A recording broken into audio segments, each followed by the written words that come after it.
Good evening, people. It's Larry. I want to wish y'all a happy Thanksgiving. You know, we blessed to be here. You know, it was a wild year, and I'm happy that y'all made it. I'm just, chilling with my boy. Hey, what's up, world? What's up with it? My name's Justin. So, coming through to help him out with whatever he got going on. I see he's doing something beautiful, so I want to give him some wise words, give you guys some words to go off of, too. So, let's get it. I appreciate it. So, let me talk about the rappers that's being killed, man. We had another one, King Von. Okay.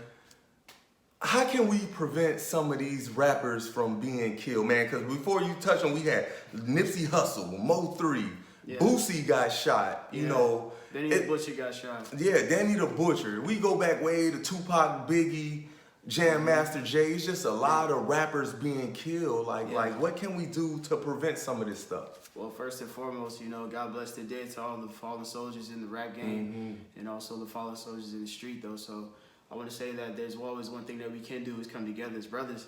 Yeah. And, squash the beef, you know what I'm saying? It's just really just taking time out and just come up with a plan and be like, yo, our man got shot, our man's dead. We need some type of retribution.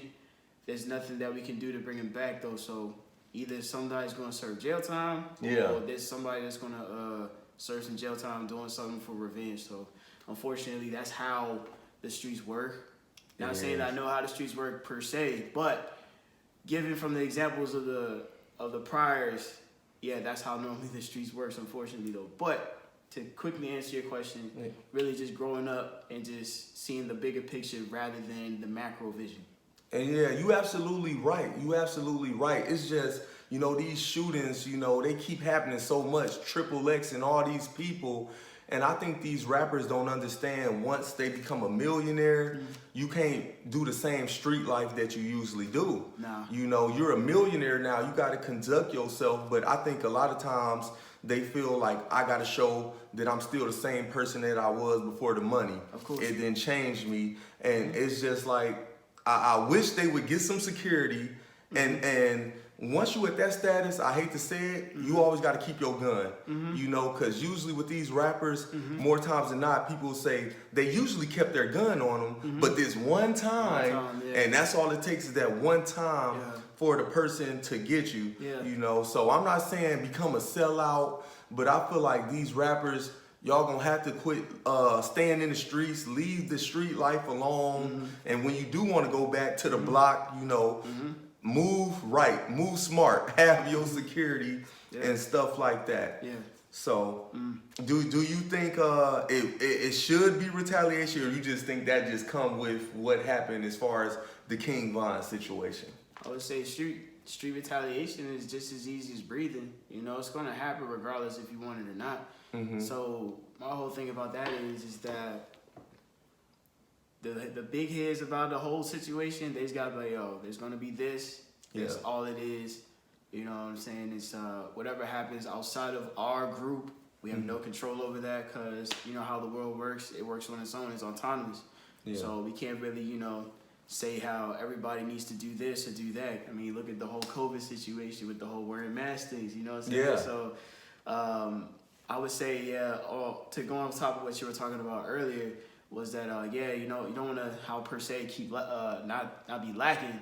Yeah. So that's one thing that you don't want to do, really, invest in your security, invest in your well-being of yourself, though, because you are your own investment when it comes down to it, though. So that is true. And I would say for y'all that don't know King Von, they're like, hey, what is this King Von? He was a 26-year-old rapper.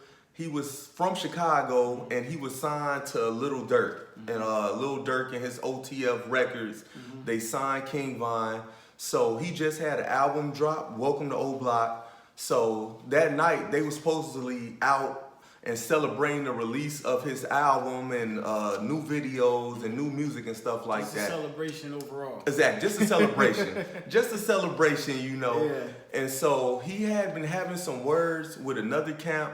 He had been having words. That's how it starts. Yeah, having the words. So then he saw the person that he was having words with. Yeah. I mean, everybody know now it was Quando Rondo and NBA YoungBoy's camp who he had a misunderstanding with. So they have the misunderstanding. He see Quando Rondo outside the club, so he goes to fighting him. He's beat my man up. He laying them hands to him. Obviously. Exactly. So Quando Rondo, homeboy, turns around and shoot King Von. So I don't think the homeboy should have took it there. But then again, it's like, do you believe in fist fights these days?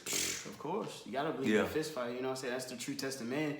I mean, anybody can pick up a gun and shoot a man, but when it comes down to it, can you throw hands? If you can throw hands, don't matter how polished you are as a champion of the world, Golden Gloves, UFC, whatever, if you can throw hands and cause damage, that person will respect you after the fight. If not, then it's going to be a 2, 3, a Rocky 4, 5, 11. You know what I'm saying? So that's what I'm saying. I think that, if it came down to it, just a one-on-one fist fight, obviously that'll squash whatever beef at the moment, and then move on from there. You know, you just dap it up and move on, or you just be like, all right, I'll see you next time type of thing, you know? And this is the thing, guys. I agree with him, but I disagree with him. I agree. Look, I know y'all seen the movie Friday. Pops, Craig Daddy was right when he said, you know, put up your dukes. You live to fight another day. You win some, you lose some. See, this is what he said too. He was like, y'all generation, y'all like sissified. First sign of trouble, y'all want to go get up and pick up a gun. And you know, that's true. But this is why I say I disagree with you, because I've had people, I had a 6'3" friend, 6'3", 300 pounds, way bigger than me. Of course. And he told me, like, not me, like, as in he would shoot me, but he's saying if it was somebody my size, he's like, I wouldn't fight you, I'd just shoot you. Right. Even if smaller people, I'm like, bro, you 300 pounds, why you need a gun? So, what's it called? To go on top of that, it's like, it's like, if you're my size, and then you see somebody that's like 6'8", 6'9", you know what I'm saying, almost 400 pounds, it's either fight or flee. I'm not scared to say, hey, this ain't my fight to fight. I'm about to run. But if there's a lot of things, obviously we get creative. I might hit you in the head with something, or I might hit you in the leg with something and just break out. You know what I mean? So I know how to pick and choose my battles. Hopefully people in the future know how to pick and choose their battles too. Yeah, but see, this is my thing with that. This is why I disagree, is because this day and age, you taking a 50-50 chance. It don't even matter if the person is bigger than you, and this ain't nothing to do with race. I bring up this, I see you with the black hoodie right now, you know. My boy Trayvon, that was 17-year-old, he got killed, you know, by Zimmerman. Who they say, what is he, Hispanic, white, it don't matter. You know, but Zimmerman was way bigger. Trayvon was 17, like 5'11", 6 foot, and like 165 pounds. He was a child. Exactly. Zimmerman was a grown man and big, but Trayvon was putting them hands to him. Then he put out a gun and shot him. So a lot of times now, it's the bigger guy be losing to a smaller guy, just like me. If I fought you and lose, I'm too old school. I wouldn't just pull out a gun and shoot you. But that's the way things is going these days. It's like King Von wasn't a big guy, but he got to know people don't fight these days, especially in the U.S. In the U.S., that's taking a risk to fight somebody. But now, what's it called? People don't fight these days. Shit, people don't even fight fair these days. No, they don't fight. You know what I'm saying? People don't fight fair. Regardless of the fact, there's no rules on the street. So I want to tell y'all, to my people out there, please don't get in no fights, especially in the U.S. Don't say, Rob told me using a gun is weak. I'm not telling you to shoot nobody, but I'm saying it's too many of my friends that told me, like bigger guys say, bro, I don't fight. I'm just going to shoot you, which is a bad thing to do, because if you shoot somebody and you go to jail, there ain't no guns in jail. So eventually you're going to have to learn to fight. You're going to have to learn how to defend yourself regardless with your hands or not. You know what I mean? I mean, PSA. First and foremost, that's a PSA. You're going to have to. But no, what is that? Man, it's just foolishness, man. Like, really, the big deterrent is real simple, man. Like, a child can do this. Is watch your mouth and watch what you say. Mean what you say what you mean. For real. That's it. See, but I get you. You right about that, and that's you touched on this earlier before we got on camera. You touched on one of the reasons you feel like these rappers, especially, is having trouble in their own neighborhood is because of jealousy. And I agree absolutely 100%. It's just like, because you look at some of these people that was killed, like Nipsey Hussle, Triple X. These guys were down to earth, humble. They were saying like Triple X, they said he would come to the park even after he got rich, play basketball with the kids, because he's only like 21, you know. Exactly, and he had just bought his first car, not too soon before he was murdered. Then he was like at the Harley Davidson, and some people came, tried to rob him. He tried to fight back, and he got shot. But I'm saying, like, that's another reason if you rich, and I hate to say it, especially if you black, you can't just be in black neighborhoods because it's a lot of people gonna be jealous. Even if you being humble, they gonna be like, oh, he think he all that, you know. And I got people from, you know, where I was staying at in Tennessee who's made the NBA, NFL, and, you know, they making money and they wear their chains and they good because it hasn't happened yet. No. But I want to tell them, like, bro, that's not smart. It only take one person. Like, if I rob you, I'm gonna take your $30,000 chain, and I'll do it. I'll kill you if I have to. So yeah, it's a sin. What's it called? Like, when it comes down to it, sins really, really, really come through really easy to people who let it come through. You know, so yeah, that's one thing you gotta watch out for. You know what I'm saying? Like, please put yourself in the position of like, yo, like, if you go back somewhere, you know what I'm saying, dress down. You know what I'm saying? Like, be around a lot of people that you know that are, you know, all friends for real. Not like a friend of a friend, but I don't know you like that type of thing. You know, keep your circle tight. Yeah, that's when it comes down to it, though, man. But what else you got to talk about, man? As far as that, you know, we can go off the head a little bit too. We was mainly talking about the rapper violence and stuff like that. It's a problem, man. It's been a thing since rap started. Yeah. All right, far as overseas, like I like being overseas. Far as the safety, I feel like overseas, especially like been to Australia, been in Japan, you know, yeah. So these are gun-free places. It's like, you know, I feel like America should get to that, but I feel like Americans, they would never let that happen. It's too many people like, I'll never give up my guns. No. They don't want us to be a gun-free population. Well, not at all, because, I mean, you're imposing on people's rights. It's the Second Amendment, which I get, you know what I'm saying? It's really just like, it's preference at that point, though. You know what I'm saying? The rights are there for people to follow if they want to follow them. You know what I'm saying? Like, they have the right to bear arms. If you don't want to get a gun, that's fine. You don't got to get one. But then again, you got to watch out for, you got to keep your head on a swivel.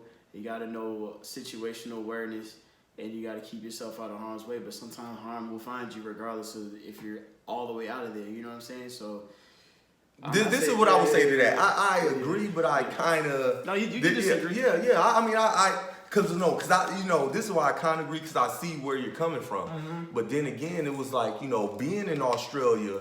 Yeah, and you see the what's it called? You see how it plays out. Yeah. Versus just seeing it on paper. Yeah, and they have a great country, nice way of living.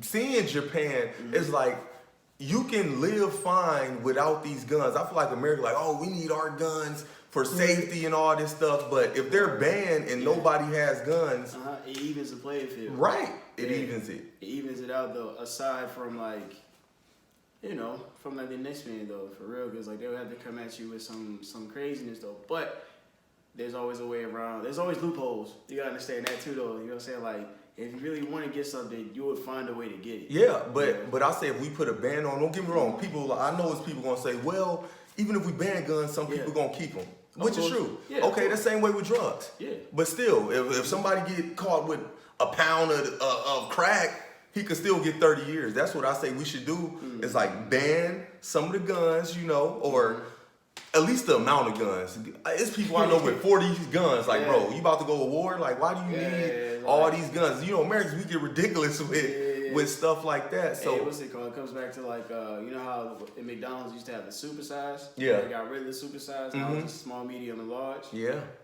I mean, there's no problem in doing the same thing now. It's pretty much just truncating or shortening, or really just having a small amount of an arsenal for your home safety. You know what I'm saying? When you say, oh, I got like over 100, 200, 300, 1,000 pieces of weaponry, then that's like, really, why do you need that much? Then that brings outside attention to you. Yeah. From the Alphabet Boys, aka the ATF, you know, DEA, all that stuff like that, FBI. Then they look at you, and then you like, oh man, the man's always looking at me like, cause you put yourself in a damn position to be looked at. That is true. Like, when it comes down to it, though, a pistol can do the same amount of damage as an AR-15 or shotgun. Well, I would say shotgun. Hold on, let me back up. Well, I'm saying, if you have the intent to really put somebody down that's trying to cause you harm, it doesn't matter how far away or how close you are, though. You know what I'm saying? At the end of the day, someone's going to get shot. Yes, I hear that. But I feel like if we ban guns in the U.S., then a lot of people just say they just made a rule. Whoever get caught with a gun, you get 50 years in prison. Make steep laws, huh? Yeah, steep laws. Okay, So exactly. Some people are like, you know what? I'm not going to risk doing 50 years for this. Yeah. I'm gonna turn in my guns, whatever. You know. I wouldn't say necessarily they would turn them in, but they would be like this. If you get caught, if you caught with a gun, all right. I see what you're saying. Then it's just like it adds on to it though. Because I remember they used to do it where it was like you get caught with a loaded weapon. I think it was in New York. It's like if you get caught with a loaded weapon, the amount of bullets that you have in that weapon, it's just like 10, 20, 30, you know what I'm saying, stuff like that though. Mm-hmm. But I mean, it's just different states have different laws. If they all, let's say all the states of America fell under one law, like you said, like it's a ban on all of them, cool. Or if it's a certain amount that you can have, or it's like you have a pistol, a rifle, and a shotgun, that's it. You know what I'm saying? 1, 2, 3. Yeah, we need to at least we need to do something about limiting something because we already lean with like the murders. We have to do something if we don't want all these murders America has. This is the reason other countries don't have all these murders. Like we have all these guns, you know, and all this stuff. It's like, all right, how are we going to fix that? Yeah. Then again, it's going to come back to the conversation: how are we going to defend ourselves? I was like, you can always defend yourself with whatever weapon that you have. You know what I'm saying? Like you always take training classes. You know, like self-defense classes, weapon self-defense classes. There's always something in place for everything. You know what I mean? You just got to think about it. Just not be offended or not be, not taken aback by like somebody's opinion about something. Because what we're talking about right now is opinion. This isn't fact. This isn't anything. This is what he would like to have happen versus what is happening already. You know what I'm saying? So I think people just need to grow up. Regardless, you know what I'm saying, and then just gotta understand. Like, I even seen a video like last night. Actually, somebody tried to run up on a guy and his family in his front door. Dude pulled out because he felt it, and he was like, you know what? He heard him coming, and he turned around, just like bucked off at him, and dude ran. So his family is safe another day, and yet, you know what I'm saying, all he had was just was a pistol, some concealed carry, cool, and moved on with that. You know what I'm saying? So. That's all that is, though. Yeah, there's reasons for both. I know some of y'all are gun owners like, Rob, you tripping. You want us to get rid of our guns? Bear with us, people. Bear with us. Right. And I'm not saying we have to get rid of them. Just we need to limit it. You know, limit the guns to some people. Because I said this on another show. I had a neighbor. He had the bump stop and stuff. And he was telling me, he's like, bro, I could shoot up to 100 bullets in 1 minute. And I'm like, just say he was crazy and decided to go to the mall and let that loose and shoot. You know how much damage he could cause with that? Yeah, it's all a probability. You know, it's a probability of what you have. You know, you have the variable of having, like you said, a bump stock, all that other stuff. Just say you snap, it'd be like Las Vegas all over again. Yeah, exactly. Now it's like then we start having those conversations. Well, why does he have access to this type of stuff? So it's like okay. Hey, let's go and switch up the topic, man. Let's go and brighten this up, though. You know what I'm saying? Okay. Let me see. We done with all the violence.